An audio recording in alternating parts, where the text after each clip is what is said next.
नमस्कार, रामकृष्ण हरी. माझ्या चॅनल तुमचे स्वागत आहे. माझे नाव लक्ष्मी. मी आज तुम्हाला श्री नर्मदा पुनर्रेवाखंड पुराद मराठी अनुवाद वाचून दाखवणार आहे. तदीय पाद पंकजम नमामि देवी नर्मदे. अध्याय 211. मुंडी तीर्थ महात्म्य वर्णन. ओम नमो नर्मदे.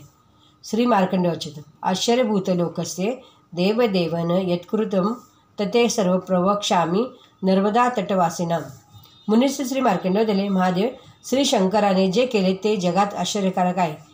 श्री नर्मदा तटावर निवास करणाऱ्यांचे वृत्त मी सांगेन.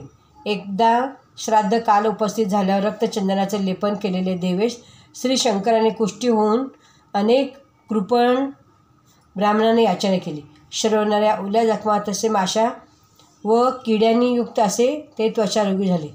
दुर्गंधयुक्त दुर्मुखी कुष्ठरूपात ते पावली पडत होते. या वेशात ते ब्राह्मणाच्या निवासस्थानी जाऊन दारातच पडले व म्हणाले, हे गृहस्थ, आज मी तुमच्या घरी सुसंस्कृत ब्राह्मणासह उत्तम भोजन करू इच्छितो. तेव्हा यजमानासह तेथील सर्व लोक श्रवणाऱ्या जखमांयुक्त सर्वांगी असलेल्या त्या कुष्ठरोग्याला म्हणाले, धिक्कार असो, दूषित दुर्गंधयुक्त अधम ब्राह्मण, तुम्ही त्वरित या घरापासून दूर जा.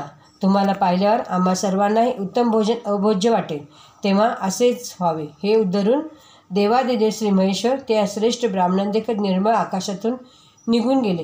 हे राजा, श्री शंकर अंतर्धान पावल्यावर ते ब्राह्मण स्नान करून सर्वत्र जल शिंपडून जेव्हा विविध पात्रात भोजन करू लागले तेव्हा त्यांनी इतस्तत अनेक कृमी पाहिले नि ते आश्चर्यचकित होऊन म्हणाले, हे काय? तेव्हा एका गुणवान योगेंद्र ब्राह्मणाने त्या सर्व शांकित ब्राह्मणाच्या समुदायाला म्हटले, यापूर्वी इथे आलेले ब्राह्मण साक्षात परमेश्वरच होते. त्यांना धमकी देत तिरस्कृत केल्यामुळे जे झाले ती मला त्याची लीला वाटते. शास्त्रानुसार अतिथीच्या तिरस्काराचे हे कर्मफल आहे, अन्य काही नाही. परमात्म्यांनी अतिथी विशेष पूजनीय आहेत. श्राद्ध काळात आलेल्या अतिथीची जो पूजा करत नाही त्या मनुष्याचे श्राद्ध पिशाच व राक्षसी नष्ट होतात. रूपवान किंवा कुरूप, घाणेरडा व मळकट कपडे घातलेला श्रेष्ठ योगी वा चांडाळी अतिथी असला तर त्याचा धिक्कार करू नये. त्याचे ते वजन ऐकून यजमानांना पुढे करून ते सर्व ब्राह्मणांना त्या कुष्ठरोगीला चौफेर धावू लागले. एका दाट वनात तो कुष्ठरोगी दिसला. तेव्हा कुष्ठरोगी दिसला असे ओरडतच यजमानांसहित ते सर्व ब्राह्मण तिथे आले. ते त्या खांबासमोर निश्चल स्थितीत असलेल्या कुष्ठरोगी ब्राह्मणाकडे पाहतच राहिले. तो ब्राह्मण ना आक्रोश करत होता, ना चालत होता, ना हलत होता, ना डुलत होता, ना पाहत होता. काही जण कारुण्यपूर्ण बोलत होते तर काही त्याची स्तुती करत होते. ते सुंदर आणि निरंतर त्रिलोचन भगवान श्री शंकराची स्तुती करू लागले. हे देवेश, भुकेने व्याकुळ त्या ब्राह्मणाचे नासलेले अन्न आपणच विशेषता रूपात पुन्हा संस्कार करून शुद्ध करा. युधिष्ठिर त्या ब्राह्मणांचे वचन ऐकून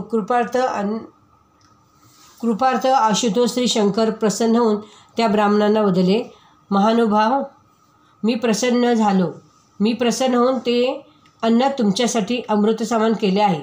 ब्राह्मण, निज बंधू व सेवकांसह भोजन करा. नि या माझ्या मंडलाचे नित्यपूजन करा. कुंतीपुत्र तेव्हापासून देवादिदेव शूलधारी श्री शंकराचे हे स्थान मुंडी नावाने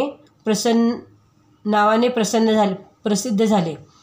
हे सर्व पापहरण करणारे व शुभदायी आहे. विशेषतः कार्तिक पौर्णिमेला हे तीर्थ अतिपुण्यप्रद आहे. गया तीर्थासवन हे तीर्थ आहे. हा स्कंद पुराणातील रेवाखंडाच्या पूर्वातील मुंडी तीर्थ महात्म्यवर्ण नावाचा 211 अध्याय पूर्ण झाला. रामकृष्ण हरी. तुम्हाला व्हिडिओ आवडल्यास लाईक करा, शेअर करा. रामकृष्ण हरी. नर्मदे हर, नर्मदे हर, नर्मदे हर.